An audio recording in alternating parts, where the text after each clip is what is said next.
Your support helps us bring you programs you love. Go to wyomingpbs.org, click on Support, and become a sustaining member or an annual member. It's easy and secure. Thank you. After the Arab Spring, some asked the United Nations to recognize a Palestine state, while a poet of Palestinian descent asks that we recognize our humanity. Next on Wyoming Chronicle.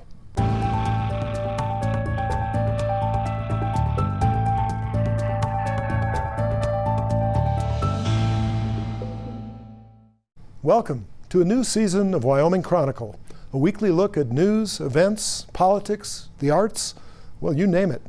We're here to probe the issues that matter to the cowboy state, with guests who may be working in the White House, traveling the world, or living next door to you. And Wyoming offers a big canvas.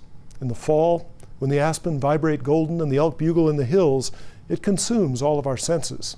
But the outside world intrudes. Whether it's the economy and its dire condition, or the battles in the Middle East, and the conflict of ideology and culture, we are not immune. We're going to talk to a poet, an American of Palestinian descent, who knows firsthand the conflict in the Middle East. Naomi Nye has much to say about the Arab Spring and the struggle over a Palestine state, but she says it with the grace of a poet. And if you wonder whether we in Wyoming have a role to play in foreign affairs, consider Malcolm Wallop.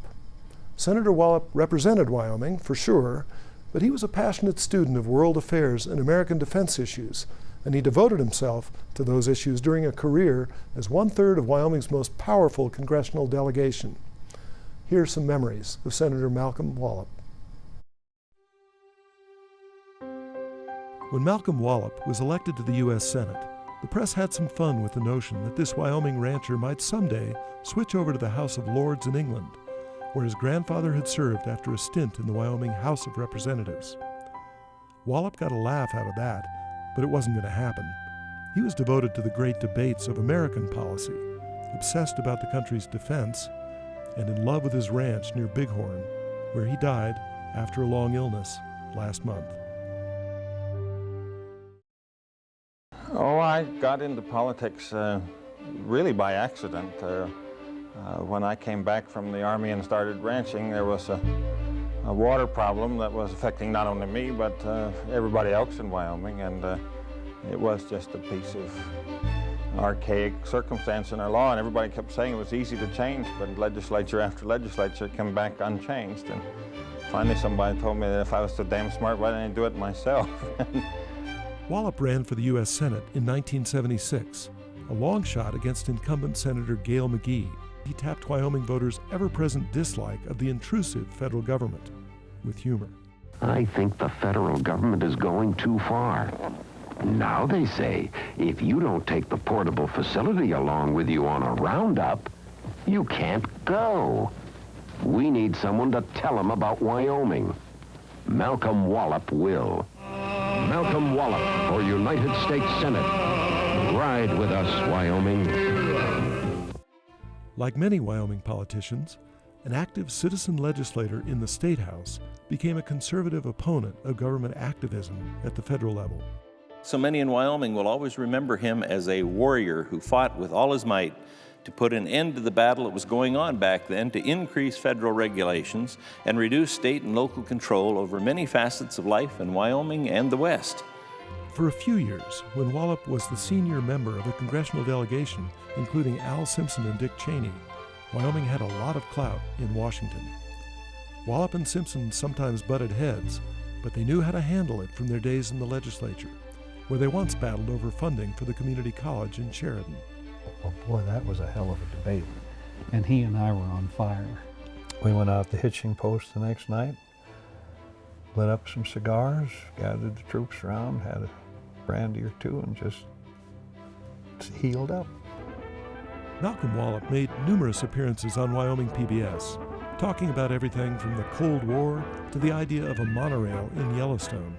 I hope at some time or another that we would see fit to deny the Soviet airline Aeroflot landing rights in this country and landing rights to any other positive country. or a negative reaction to any concept that is different than the current ones. But keep in mind that the park is probably $300 million behind just to put the road system back to an acceptable state The thing without that is hurting expanding us it. the most is the so-called entitlement program and their automatic increases related to the cost of living. Those are uncontrollable growths, and until we find the way to control them, regardless of what we do in defense, we're going to have large There's a great sense deficits. of tradition, and the only thing I can say is that I'm a long and avid traditionalist, but when tradition gets in the way of the missions and roles and stops people from having the courage to function in new ways, I think it's a big mistake.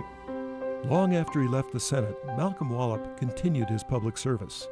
We last saw him when he sponsored a debate in Sheridan through his Fund for Conversations on Democracy. Seriously ill, but greeting friends as he lay before a big picture window that opened onto his beloved Bighorn Mountains. Senator Wallop spoke about his own beliefs, and I quote, "Government was not meant to possess us, rule us, encompass us, judge for us, substitute for us. It was meant to serve us. The size of our continent, its fabulous wealth, its indescribable beauty, the ships, tanks, and airplanes in our arsenal are no treasure compared to the moral character of the American people." Senator Malcolm Wallop, who passed away in September. Naomi Nye gets a lot of attention because of her parentage. Her father was Palestinian, and he and her grandmother lost their home in Jerusalem during the 1948 Arab-Israeli War. So she brings a perspective to the struggle over Palestine between Israel and Arab states that we don't normally find in the headlines of American newspapers. That perspective is by no means one-sided. When she talks about her letter to any would-be terrorists, you'll see what I mean. Naomi Nye recently toured Wyoming as part of the Wyoming Council for the Humanities program to promote civility. And a conversation with her, well, it does exactly that. You find yourself dropping your arguments and listening for the human story. And you begin to hope that there is a humane solution to the intractable problems of the Middle East. But let's listen to the poet. Well, Naomi, you're the American-born daughter of a Palestinian father. Right. And Palestine is very much in the news these days as the UN considers whether to recognize a homeland, a state, for the Palestinians. We're going to have to talk about that, of course, but before we do, you're a poet, and words are what matter, and words are where you create your art. So I want to give you an opportunity to sort of open this up with a poem, if you wouldn't mind. Thank you, Jeff. Yeah. During a war, best wishes to you and yours, he closes the letter. For a moment, I can't fold it up again. Where does yours end? Dark eyes pleading, what could we have done differently? Your family, your community, circle of earth, we did not want, we tried to stop, we were not heard by dark eyes who are dying now. How easily they would have welcomed us in for coffee, serving it in a simple room with a radiant rug. Your friends and mine. Very nice. Thank you.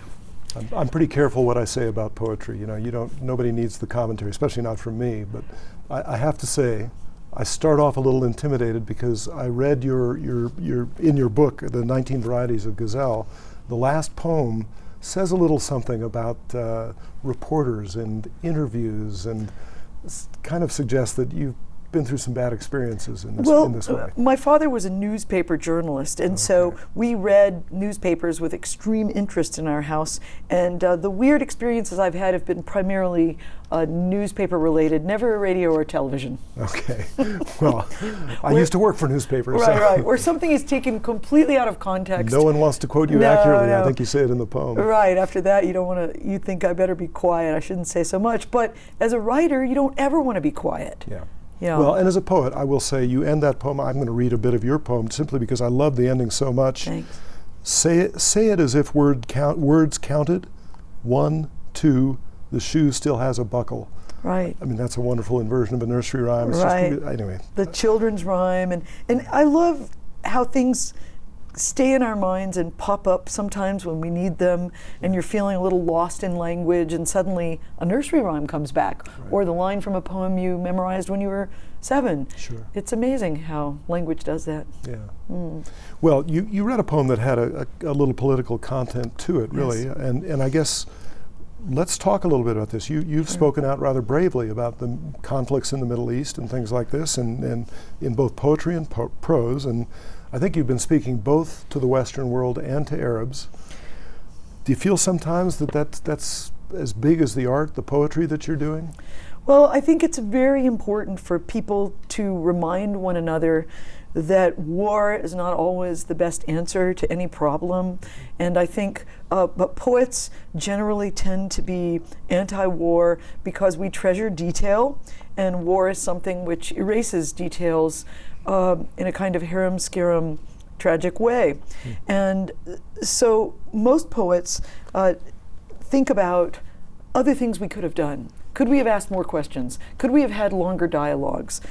Could we have thrown all of our money into libraries and education instead of weapons? I mean, these are the kinds of comments that poets often make to one another and often write out of. So since there has been so much conflict relating to the Middle East in recent years, I have tried to write about it and keep reminding all of us there are other ways. And I do think there are. Well, you talk a lot about and write a lot about the power of words. And I guess one can't help but think when you're confronted with the kind of violence, the kind of issues involved in warfare, whether some people aren't going to say, oh, words, they're nice sentiment, nice idea, nice thought, but is it enough? I mean, how do you answer that? I would say I think you need a little more patience, because I think oftentimes war is extravagantly entered into without exhausting all the other possible channels. And through history, we've seen so many cycles where one war kind of ignites another war, or we've certainly seen how cycles of violence trigger more cycles of violence. And I just think that we should learn how to behave as countries. I wish we could, the way that kids learn to behave in schools, which is often in a much more civilized way. You learn you have to go to school and get along with people who aren't exactly like you. And if you have problems you can't solve, you go to the counselor, you get a mediator. Someone comes into the situation to help you. But often as nations, we tend not to develop that sort of strategy for getting along that we would hope for in our own neighborhoods or towns or counties. You want to give us a little history? I want to start right off by pointing out you're from Texas.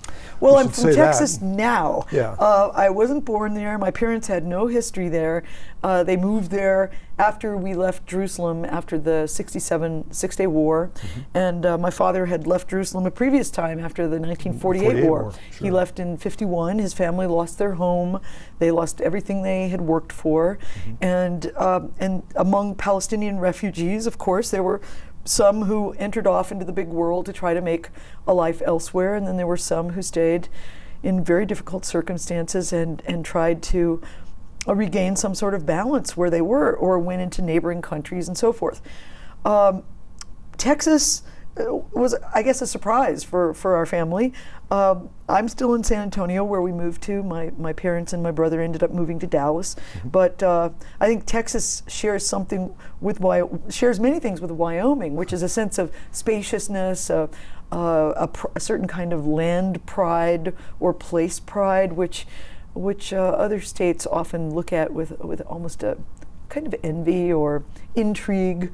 Wyoming, by the way, is a state I think that has a very, very positive stereotype. When I meet people who've never been to Wyoming, oh, I want to go there. Yeah, like all the Texans. Yeah, well, Texans may want to go to Wyoming, but I don't think Texas has such a positive stereotype these days necessarily, but I do think Wyoming still does. Yeah. And when I first came here 25 years ago and was with my husband and baby son at that time, and we traveled all over the state driving, and really had time to stay in some different communities and visit schools, we just loved the rich mixture of people here and just the sense of history and time. Yeah.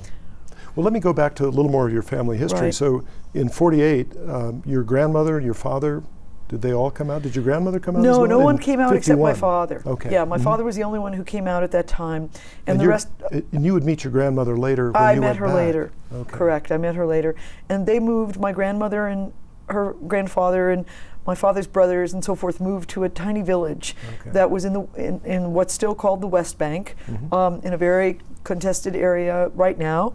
It is an area that has been continually oppressed.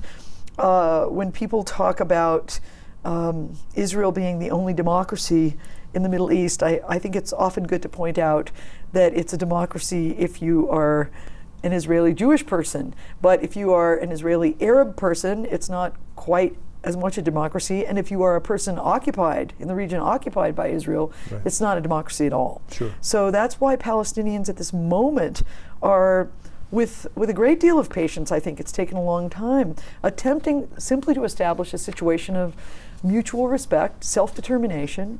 We need our own place. We need people to acknowledge that we are here. Right. We are not a phantom. We are not a figment of someone's imagination. We were here, and we kind of still need to be here, a lot of us. Right. So it's a very, very basic human right we're talking about.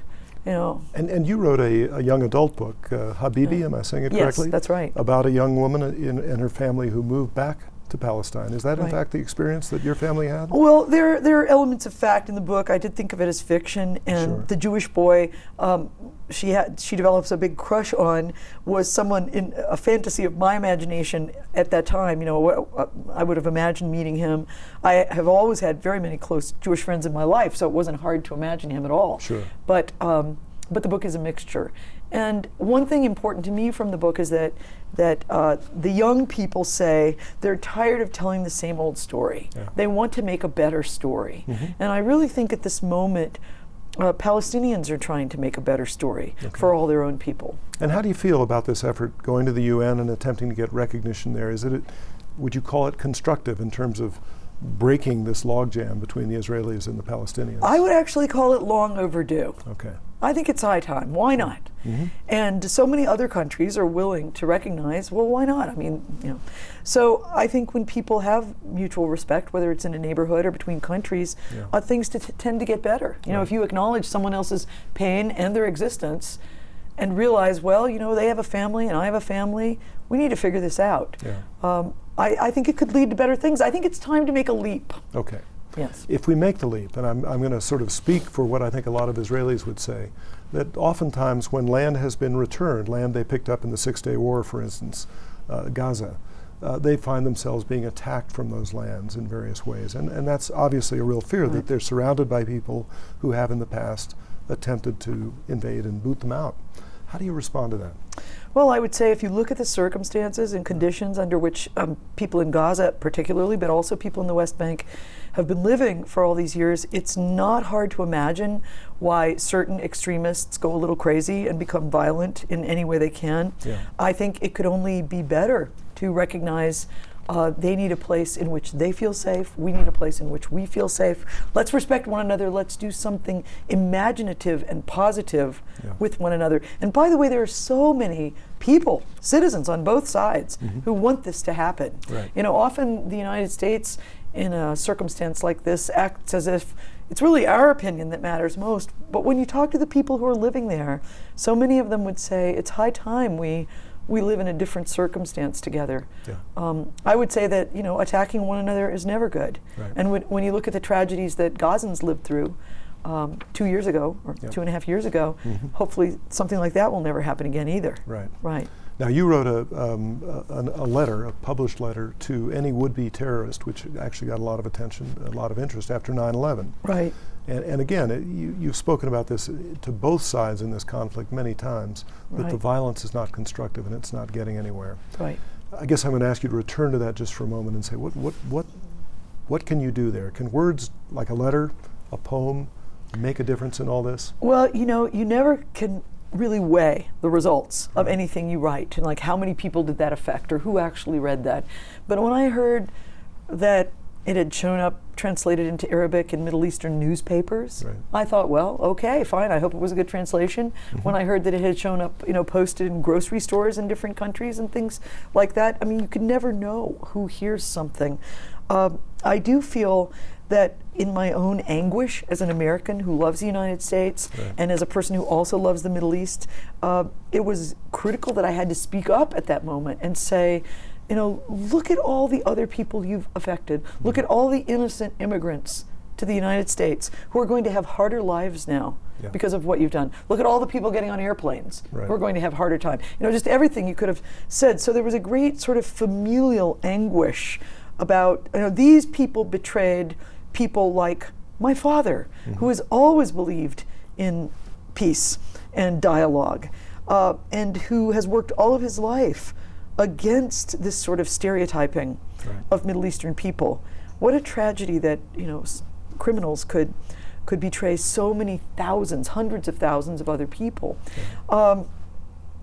You can never know where something goes. Yeah.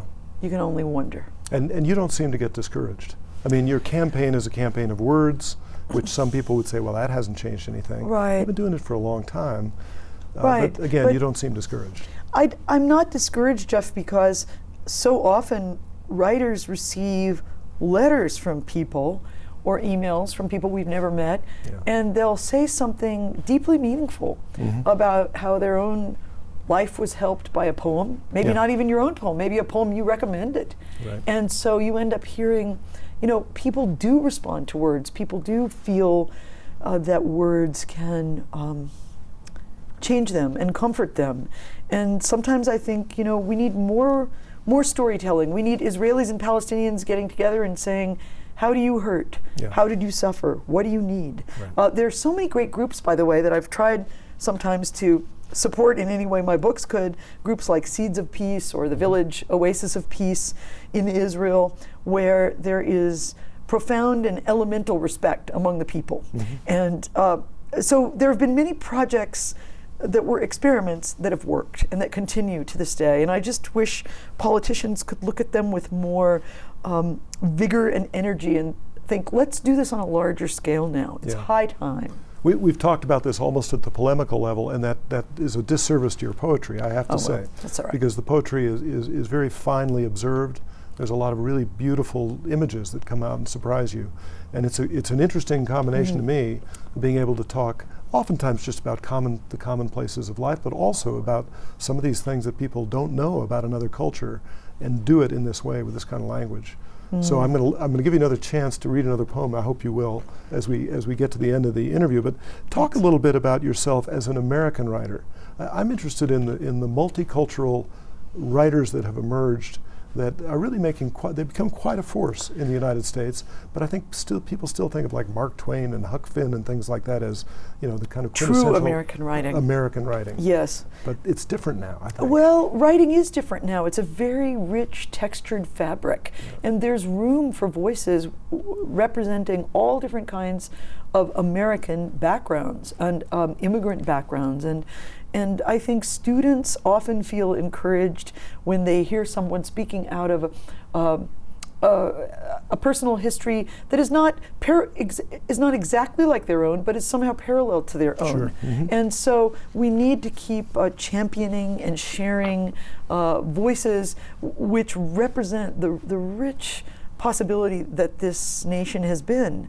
And you know, there are also so many opportunities for exchange now. How high school students can post their poems online and get responses from students all over the country, or I can send I recently did a dialogue with poets in Baghdad, and it was incredible. It was real time and real screens. We could see each other, hear each other, and just to ask them questions. You know, how have words helped you through the tragedy of the past 10 years for you, and the disruptions in your country, and having them express their experiences through poetry was deeply moving. Yeah. And you find that identification. I think in Habibi you have the father figure at one point say that when he hears of Native Americans, he feels very sad. He does, and my father always did. My father felt the Palestinian story and the Native American story had a lot of similarities. And another group of people who feel the same are the Hawaiians, where I've worked quite a bit in Hawaii. Really? And there's a strong identification with those three groups, which a lot of people wouldn't even imagine. Good.